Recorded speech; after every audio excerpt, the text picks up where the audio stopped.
மாமா, காஞ்சி போன பூமி எல்லாம் வத்தாத நதியை பார்த்து ஆறுதல் அடையும்.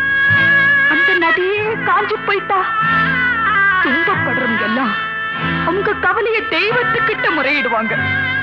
ஆனா தெய்வமே கலங்கி நின்னா அந்த தெய்வத்துக்கு யாரால ஆறுதல் சொல்ல முடியும்? தானாடவில்லை அம்மா, சதையாடுது.